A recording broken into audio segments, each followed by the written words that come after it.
Welcome back, everybody, to the podcast. That's the Fantasy Brothers podcast. I'm Josh. And, frankly, I got to get some stuff off my chest. I guess first, before we hop into all that, if you enjoy the show, if you listen to the show, if you're coming back every week to check us out, wherever you get your podcast, leave a review, subscribe if you're listening to us on YouTube. I guess watching us on YouTube. But yeah, that out of the way. Good God.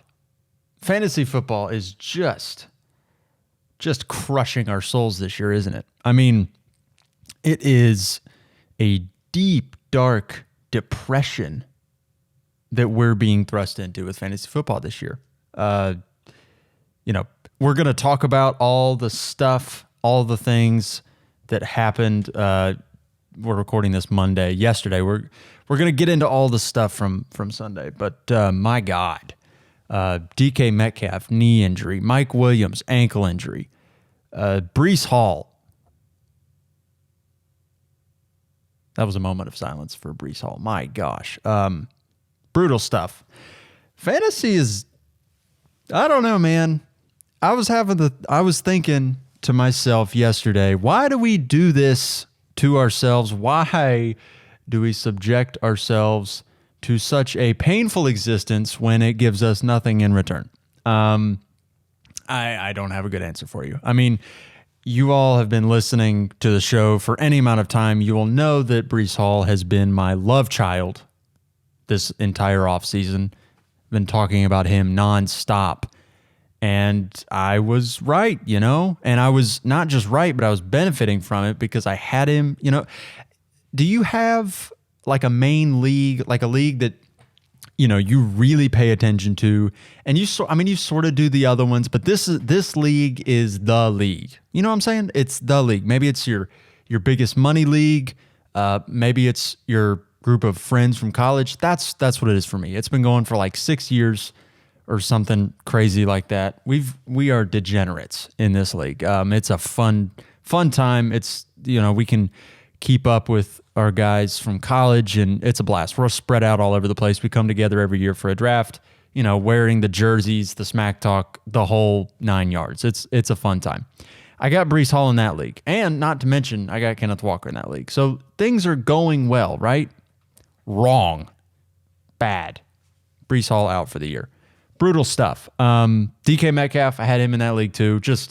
Again, I'm thinking to myself, yesterday afternoon, driving home, why do I keep doing this crap? I didn't have an answer. It's just, it's terrible for the player, Breece Hall himself. Like that is awful. And, you feel for him, honestly, more than you do, or maybe some of you crazy people are like, oh, he's ruining my fantasy teams. I saw somebody saying that they whiffed on Breece Hall because he tore his ACL. He said, oh, yeah, he busted this year because he tore his ACL. Listen, the dude was probably he was trending towards being the overall 101 next year. People had gotten to the point with him where they were willing to take him over Jonathan Taylor as the RB1 in Dynasty. So he maybe curb it on the bust thing. Also, again, the NFL probably is also wondering why they're doing this thing as well. We are suffering through fantasy this year. The players in the NFL this year are suffering through some weird concussion stuff. You saw it was Amon-Ra St. Brown. That's who it was. He was concussed and out for the game, except at the end of the game, Dan Campbell said, oh, actually, he was not concussed. And somebody with binoculars said he got up and was dizzy and he was out for the rest of the game. Didn't get to play because some person with binoculars said no. So that's awesome. I don't know if y'all noticed this probably 2 weeks ago now. When you remember when Teddy Bridgewater, so this was right after Tua Tagovailoa had his whole thing that started this whole shebang with the concussions. Teddy Bridgewater, in the game he started, the first game after Tua got hurt, right?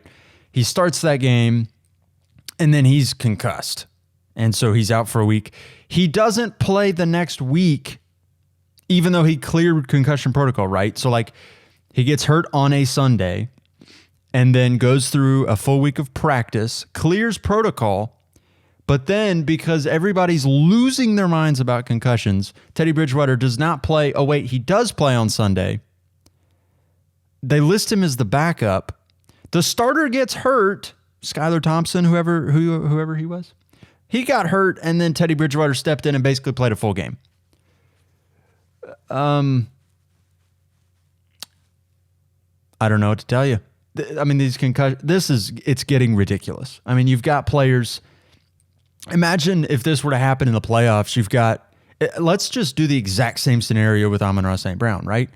He gets hit, gets up a little wobbly, goes to the sidelines, goes to the blue tent, gets checked out. No concussion, but because, he got up wobbly, they said you can't play. Imagine that happens to Patrick Mahomes. Let's paint the picture for you. It's the AFC Championship game. It's Patrick Mahomes. It's the Buffalo Bills. It's the Chiefs. It's a rematch of last year. Amazing game, right? Except Patrick Mahomes gets whacked by Von Miller, gets sacked, gets up a little wobbly, and some person on the sidelines with binoculars looks at Patrick Mahomes and says, he's a little wobbly. So when he goes, to the blue tent, gets cleared, the team says, okay, you're good to go. That was a scary one, but you're good to go. No, the bloke with the binoculars radios down to the field and says, actually, that guy that you were going to clear, Patrick Mahomes, no, he's out. He's out for the game, and you're screwed. What are we doing? I don't know. Football's weird. Football is super weird this year. It has taken everybody's soul. Javonte Williams out for the ACL. J.K. Dobbins comes back from the ACL. He sucks. Breece Hall gone for the year with the ACL. Mike Williams, DK Metcalf, who knows how long he'll be out. Just a brutal day to do fantasy football. So yeah, we're also going to get into the Christian McCaffrey thing. It's unfortunate, I guess, that we didn't talk. Listen, we released an episode last week. We tried to do 2 a week, something like that. We released an episode late last week, and then news dropped literally the night after we recorded, and then the news dropped the day we released that episode. Obviously, did not talk about Christian McCaffrey on the last episode. He plays Sunday. He gets a small package of plays. I think he's got like 8 carries or something. We'll dive into the dynasty implications, all that fun jazz. But suffice to say, Christian McCaffrey, big moves, good for him. Pitiful for the Panthers, except the Panthers looked good on Sunday. So we know nothing about football. That's all I've learned. I don't know about you, but all I have learned from football this year is that I don't know crap about it, and the players that I like will get hurt, or some guy in binoculars is going to radio down to the field and tell them to not play. That's all I know. So with that, let's hop into the episode. Let's dive into it with Ben. Again, if you enjoy the episode, leave a review. Give us 1 star if you want. I don't care. Leave us a review. Tell your friends about it. Subscribe on YouTube. That'll do it for me. That's enough. All right, let's hop into the episode with Ben. We're diving into all the pain from week 7 right now. This is a football podcast, man. Meat, football, good. Man, we talk football. We eat burgers.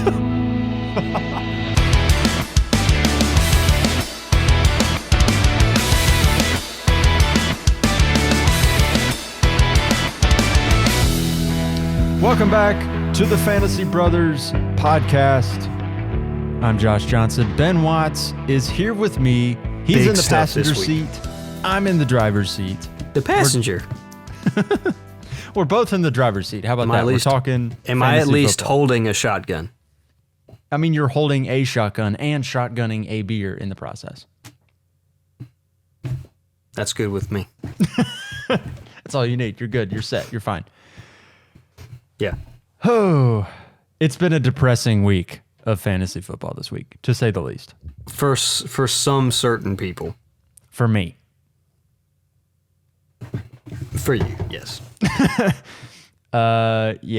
We'll get into all the news and things like that. But Breece Hall, DK Metcalf, both sustained, well, in Breece's case, a serious knee injury. DK Metcalf's, we're not really sure yet, but might have lost two and starters there was also for the about year in 15 minutes of pure joy for the Michael Carter owners, only for that to get snatched away as well. We will cover that as well. Yeah. There's a lot to get into. A whole ton to get into on this episode. How'd your team's fare been? Really well. We probably won we probably went about 70% in redraft.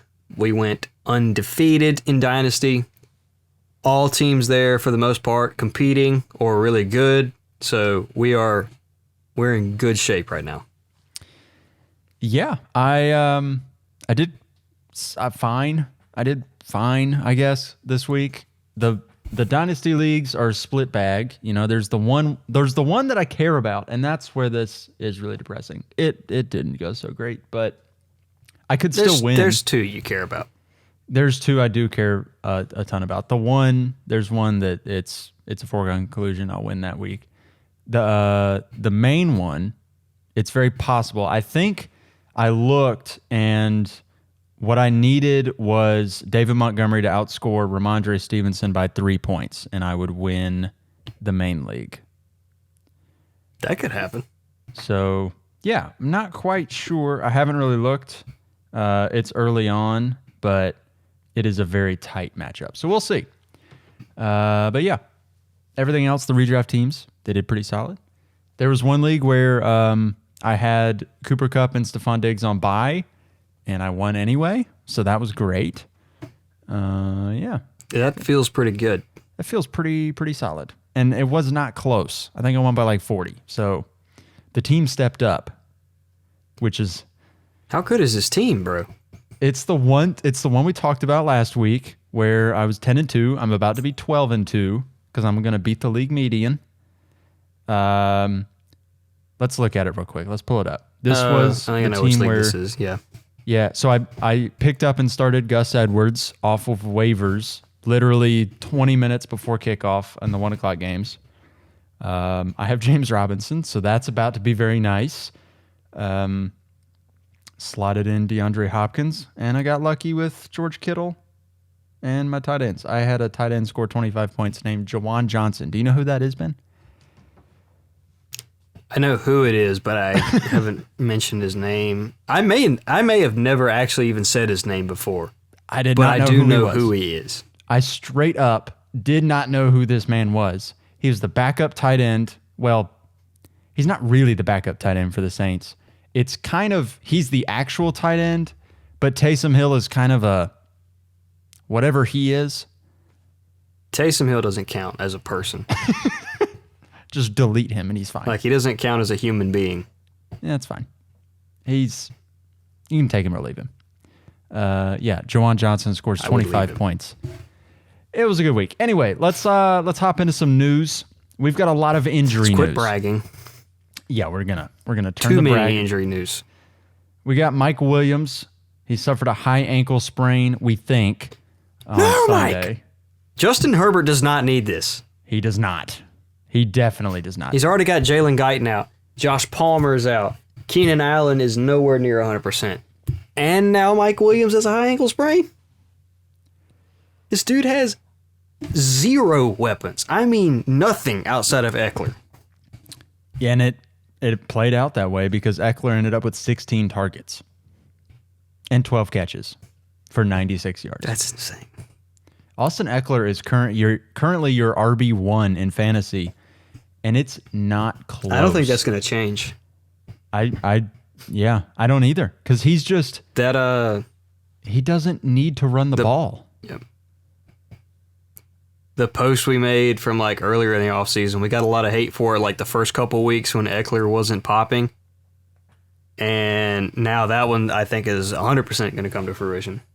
Yeah. Like, I barring injury. And if Eckler goes down, like,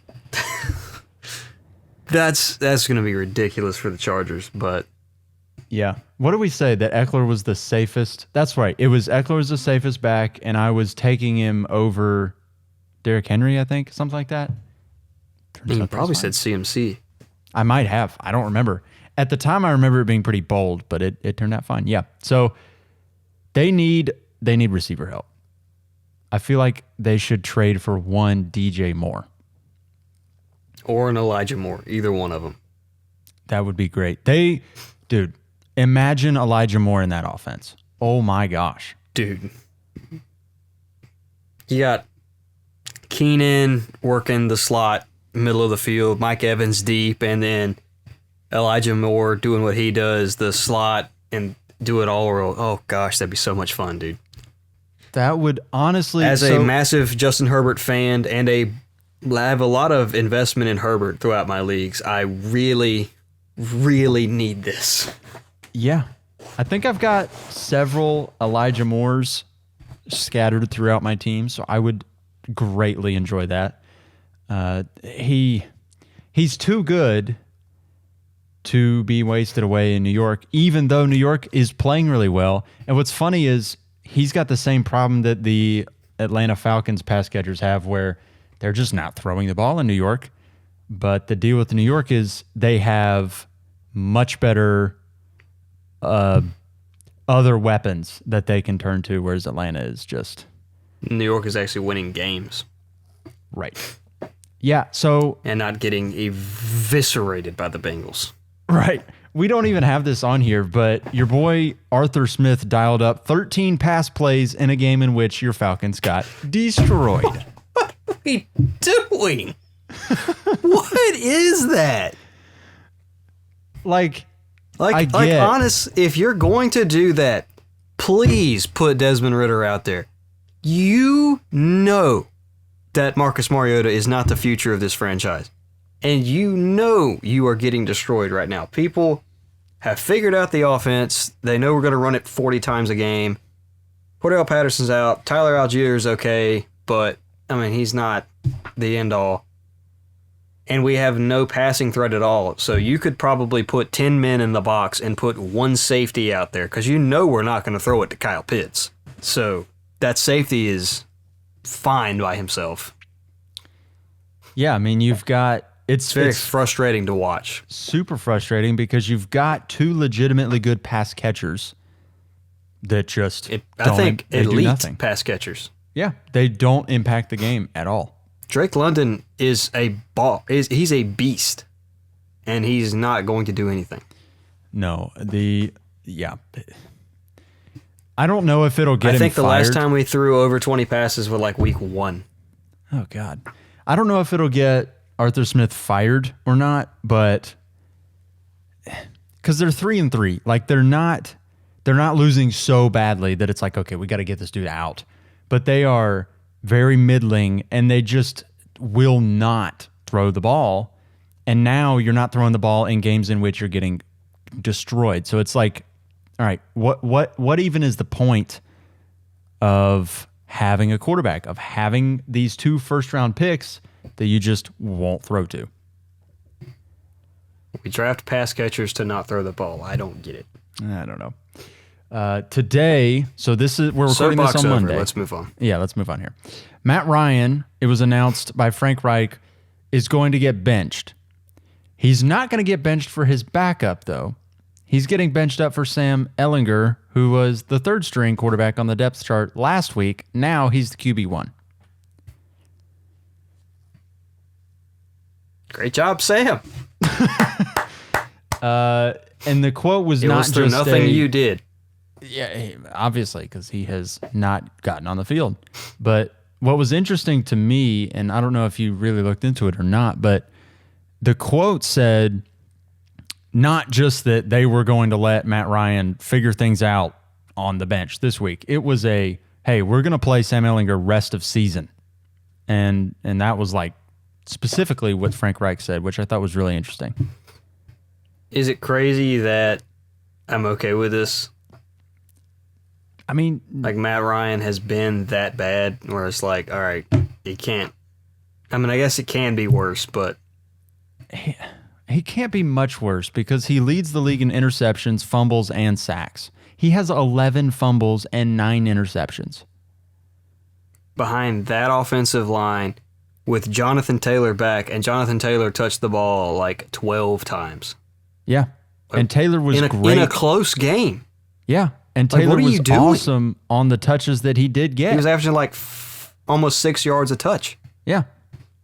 Brutal. And I don't get it. I don't get it. I guess it's time to eat crow in that whole Michael Pittman got himself an upgrade at quarterback. Yeah. I miss Carson Wentz, honestly. Carson would be an upgrade currently. Yeah. DK Metcalf suffered what Pete Carroll today called a patellar injury. A lot of people were afraid that it was an ACL, and I was shaking in my boots. But it looks like it will not require surgery. They have not released any kind of timetable for his return, though. It's possible he could be next week. It probably will be 1 or 2 weeks. I don't know. I don't know a ton about a patellar injury. Yeah, I guess we're just kind of in wait and see mode on DK. Otherwise, Yeah, and I guess in the meantime, fire up Tyler Lockett, and you feel good about Marquise Goodwin because it looks like Geno Smith will support whichever pass catchers Marquise are there. Goodwin blew up. Where did that come from? Yeah, he scored, and it was so funny because he mossed. I do that with air quotes. He mossed J.C. Jackson on the play in which J.C. Jackson actually didn't really get mossed, but he fell over because he tore his patellar tendon and is now out for the year. He dislocated his kneecap. And so people were circulating this clip of Marquise Goodwin mossing him, but it was just because J.C. Jackson dislocated his knee. He suffered a season-ending injury on the play. Yeah, really unfortunate. So the news before the news, Christian McCaffrey. Biggest news. Yeah, so there's big news and there's more big news. So Christian McCaffrey over the weekend was traded to the San Francisco 49ers for Did we a get boatload to of picks. talk about that? We did not. So Okay, we no, released, so it happened after Monday night, so we'd already recorded. Yeah, we recorded an episode and then at like 10:30 that night, it released that he got traded. I would like y'all to do this to like Jacksonville did. Jacksonville was very respectful. Right before we record, they drop the news that they're trading James Robinson. San Francisco decides, no, let's do it at midnight after they've already gone to bed. And not exactly recording what again happened. until Monday. Anyway, CMC, obviously Sunday, I think he ended up with like 8 carries. Did he have like 40 yards, something like that? I mean, he had a fine day. Yeah, he was but- really efficient with his carries. Yeah, nothing It too was kind of, crazy. if anybody came out to the live stream, it's kind of like what we said. You can't bench him, but the ceiling's really good if he scores, but we kind of expected this. I mean, he got traded there 3 days ago. He's not going to be full ready to go with the playbook by Sunday. Right. So it was a very limited package for him. Rest of season, though, how bullish are you on CMC in the new offense? Very bullish. Same as he was at Carolina, if not as good. I mean, he's never been in an offense that can utilize him like this. This is the best situation he could have landed in, I think, for him and for fantasy. Honestly, it probably is, just because I think somebody pointed this out. I don't remember who it was, but they pointed out that not only did he get traded to an offense where he's going to be at worst the same he was in Carolina, but he's probably going to be better. Not only that, they reinvested into him. So, at 26 years old, yeah, they have to. At 26 years old, he's getting to the point, that cliff with running backs where it's like, okay, you're thinking of life beyond this player. But the 49ers just traded like a two second round picks, 2 third round picks, and a 5th or something along. I don't remember exactly what it was, but it was a lot. They're all in. I think they knew they had to come up because like right beforehand we were seeing reports like they wanted 2 firsts or they wanted like a really high first. I'm like, you're not getting that from a 26-year-old running back. I don't care who it is. And so I said, like, if the Bills come to you and they offer you their first round pick, I don't care if it is the 31st overall pick, you have to take it. So this was a good package for them, I think. This is a win for both sides.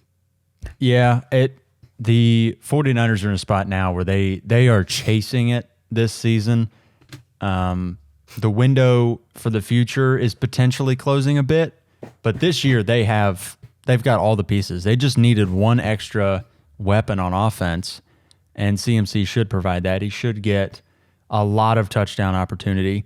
And one thing that people have been worried about is that, the 49ers don't throw to their running backs traditionally, but they're going to throw to CMC. They will absolutely get him working in the passing game. I mean, you saw plays where CMC was in the slot, Debo was in the backfield. Like, you're going to see some crazy stuff from Shanahan once CMC gets comfortable with the playbook. It's going to be fun. Dude, I can't They're even... must-watch TV from now on. Yeah, I can't even imagine what kind of formations he can get up with Debo and CMC on the same team.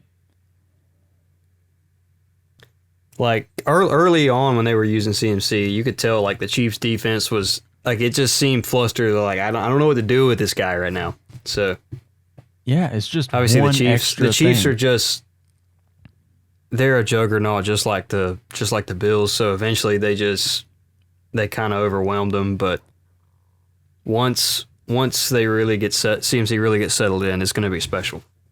Yeah. That should be really good. On the flip side of things, you've got the Carolina Panthers. Deontay Foreman looked like the running back to own now in that backfield going forward, but it's probably not going to be Chuba great. wasn't bad, though. He wasn't bad, but like maybe it's because Foreman had the one big run that we look at it and say, ooh, that was nice. But he just seemed... Chuba did have the 20-yard touchdown, though. He did. So it's going to be a committee, probably. I would bet on Deontay Foreman being the running back to own, though, going forward. You pick up both. I mean, obviously you can't pick them up now, but hopefully you picked up both of them, and there's hope if you slot one of them, or you have to slot one of them in your lineup. Yeah. Let's see. Is there anything else in that trade we need to really touch on? Maybe I guess kind of we value? could go to your point there about DJ Moore, maybe. Yeah. Really quickly, I do want to, I guess, reiterate CMC, I think now has a huge boost to his dynasty value, potentially. Like the redraft value's there, but because the 49ers reinvested into him at 26 with the draft capital, you could probably expect another 2 to 3 years of CMC as the featured back for the 49ers. Yeah, that's really good for him. That was best. This is best case scenario for CMC owners. Yeah.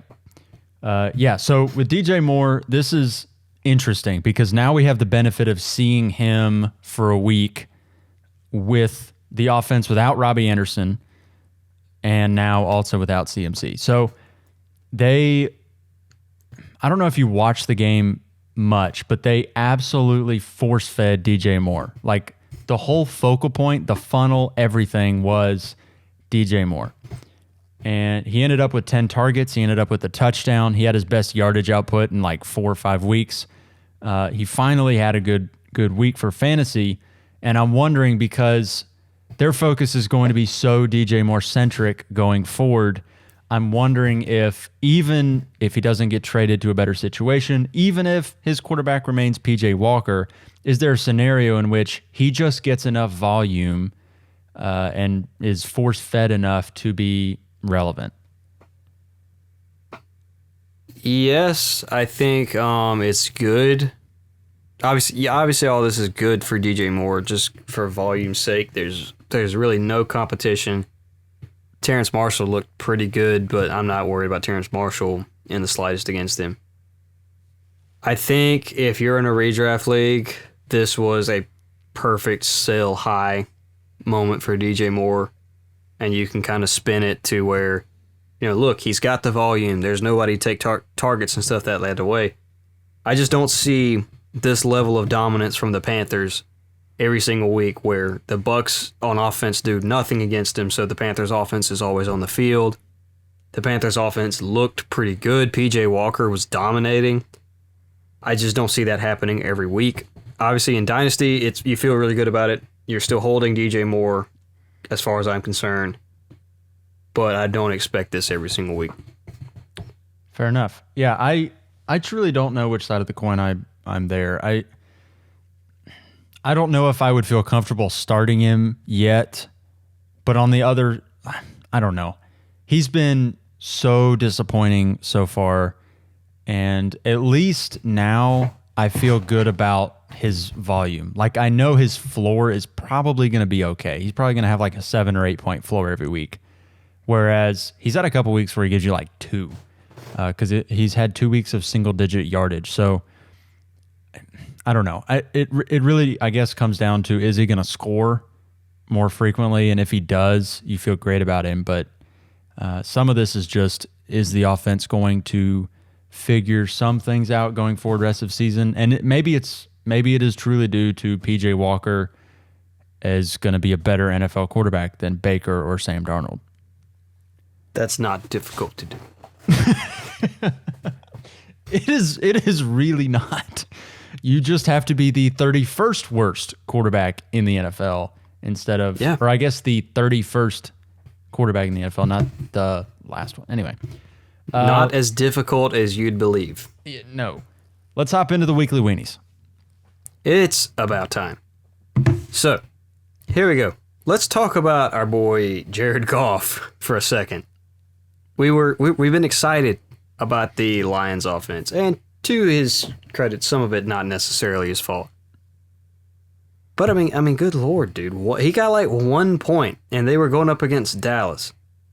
Dallas has a good defense, but they're not a defense, I think, to be feared. Yes, their pass rush is good, but they haven't been incredible against the pass. And his dude been through like 3 interceptions, so a lot of people have been super high on Jared Goff, and he's kind of come down to earth.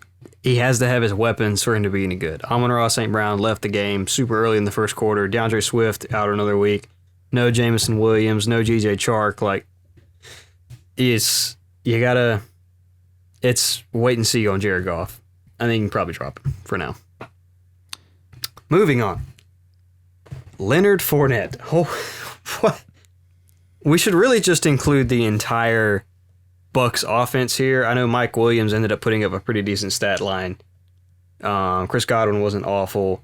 Brady wasn't good. Nobody was good. And Leonard Fournette just led the pack in nobody being good with 3 points. Congratulations, Leonard. You suck. Add in there Michael Gallup. Gisele Bundchen. Thanks, Gisele, for all of this. Michael Gallup. Flip side of the Jared Goff thing. This is Detroit's defense. They're not good. You got Dak Prescott back. The running game was getting it done. You had 2 targets and 0 catches. He goose-egged.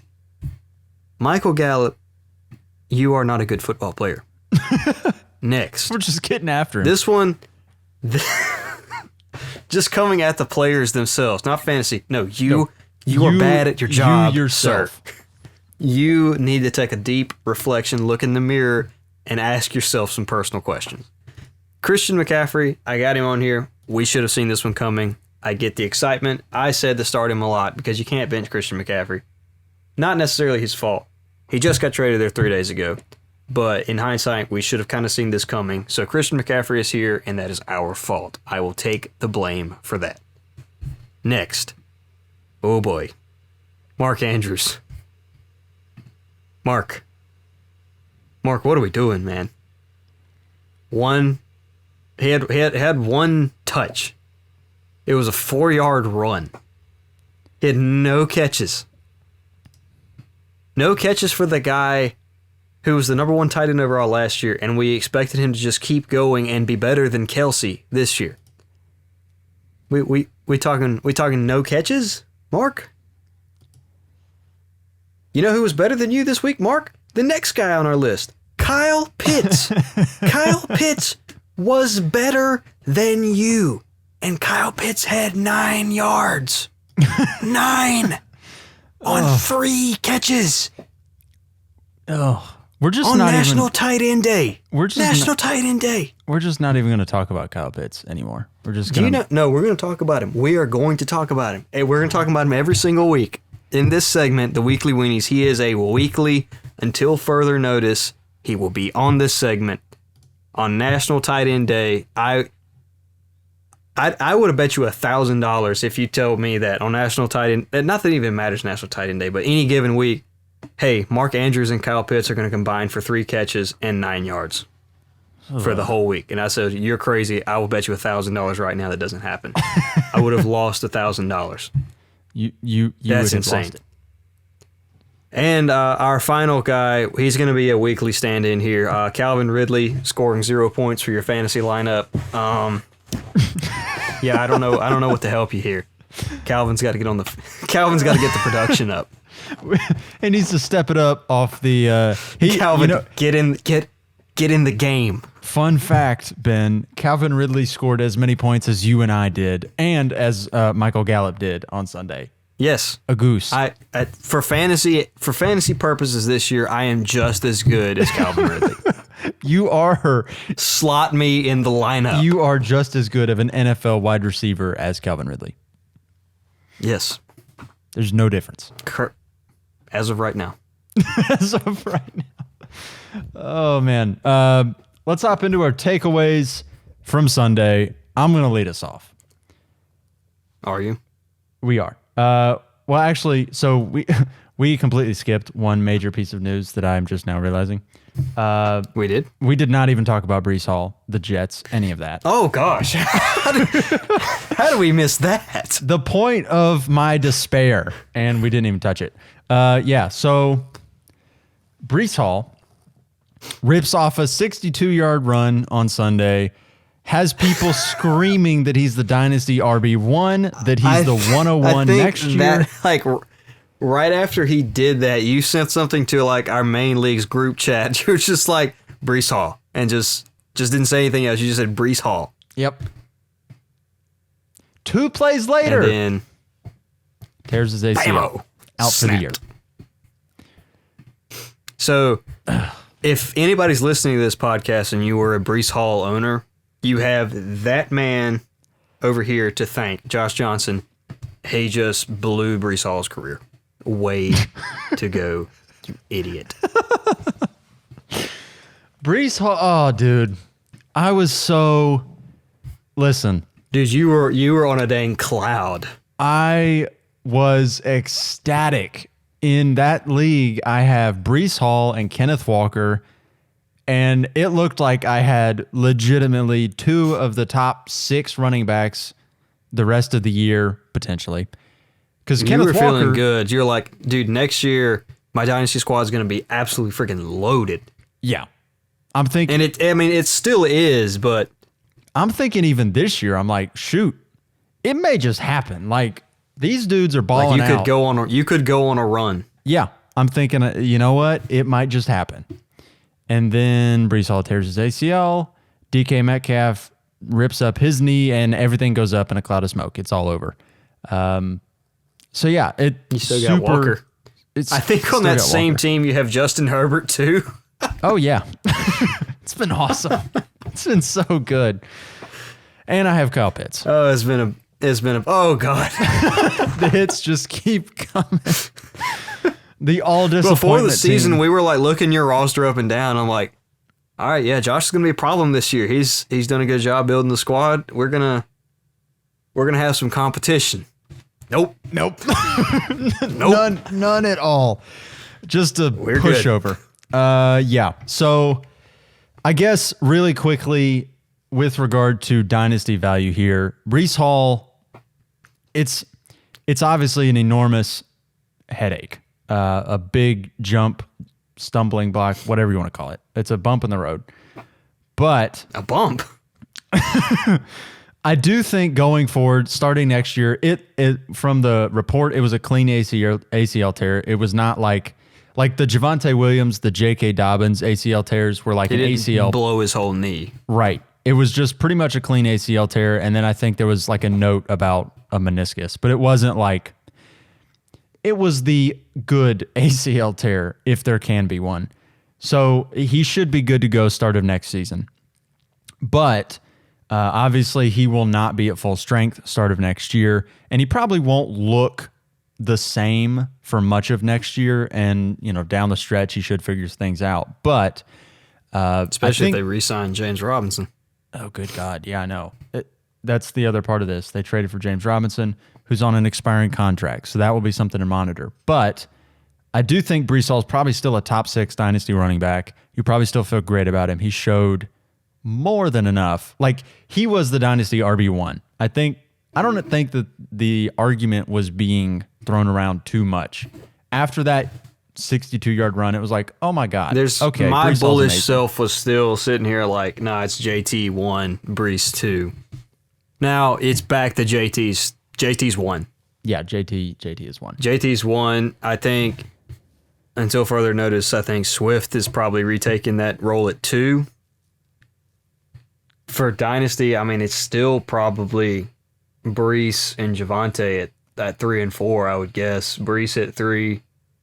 I'll take Actually, Kenneth Walker's gotta be now that above. you mentioned that, I'm thinking of something else. Yeah, no, yeah, Walker's up there. ETN's got to shoot up the rankings now too.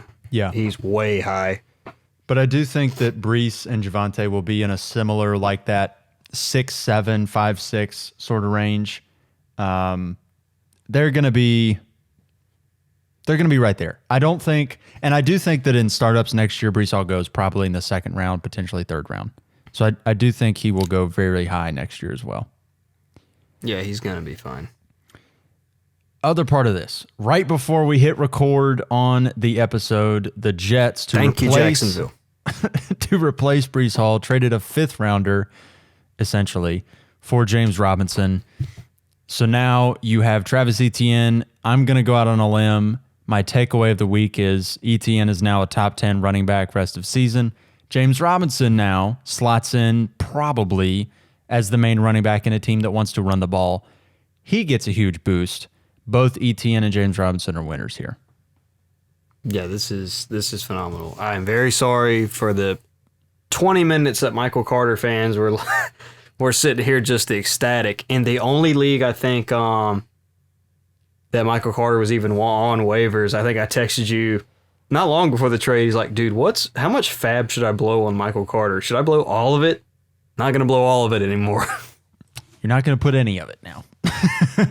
I put some. Because, I mean, I think more or less like James Robinson will slide into Breece Hall's role.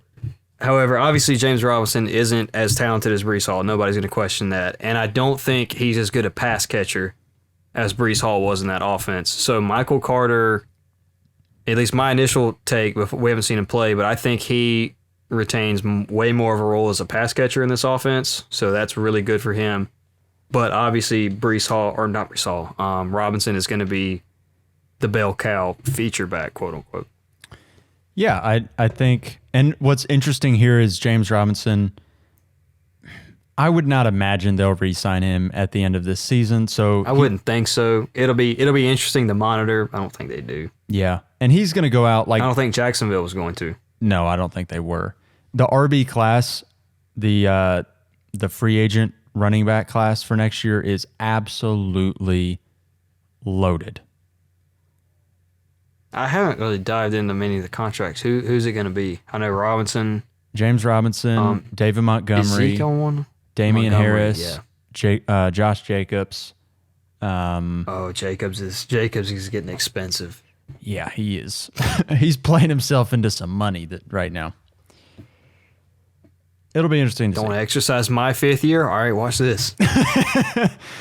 That dude, they really said, we don't want you. And he said, you sure? Yeah, you sure about that, boys? You sure about that? He's the dang Oh, RB4 on the year. Golly. Lead us out of here. Give us your takeaway from Sunday. Let's wrap this thing up with a bow. My final take, and I know I'm a Falcons fan, but I'm also a big Joe Burrow fan. I love Jamar Chase. I've loved him since college. When the Bengals are hot, they are hot, boy. They may be, when they're on, it may be the most fun offense to watch in the league. Like that, they're insane, guys. Jamar Chase is on a different level right now. T. Higgins is T. Higgins, just goes out and dominates every week. Tyler Boyd, holy crap. I mean, he's out there dominating. Hayden Hurst had a good week. Like, he had like 8 targets, 6 catches.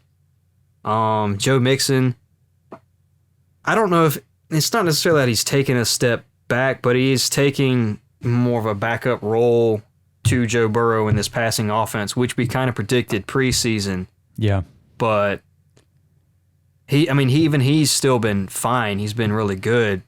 So I don't know if it's maybe because the Bengals didn't play preseason. It's taken them some time to gel. They look like they're starting to roll. This looks like the Super Bowl team, or the team that made it to the Super Bowl last year. They're picking up speed. They're looking like they have a knockout punch. That's what this looks like to me. They looking like they got something to prove right now. Yeah.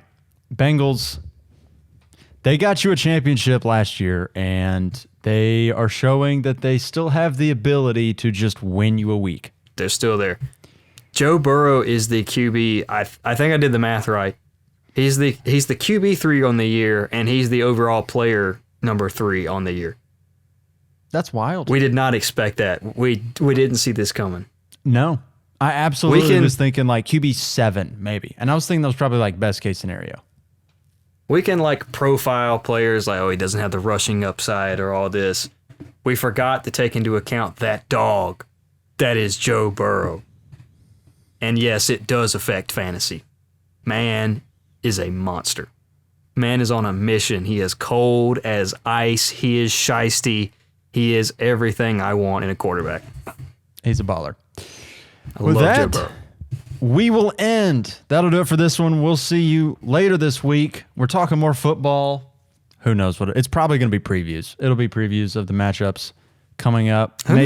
Maybe somebody else will die between now and then, and we'll have to talk about that. Oh God. We can have more depressed therapy sessions about our fantasy football teams. That's really all this is. It's therapy. It's just a release. Oh, man. That'll do it for this one. Check us out on Instagram. We are there at FantasyBrothers_. We're on YouTube. Subscribe. Hit the bell there. Finally. You can sit there and stare at our ugly faces for an hour. Leave us a review. If you leave comments on YouTube, we will be pretty active answering those. Definitely.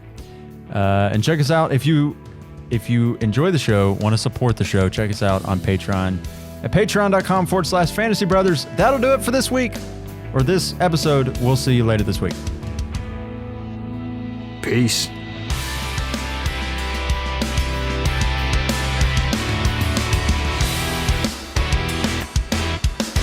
Thank you for listening to the Fantasy Brothers podcast. If you enjoyed the episode and want to connect to us, follow us on Instagram at FantasyBrothers_ or on Twitter at FantasyBros_. If you want to support the show, you can do that at Patreon /FantasyBrothers.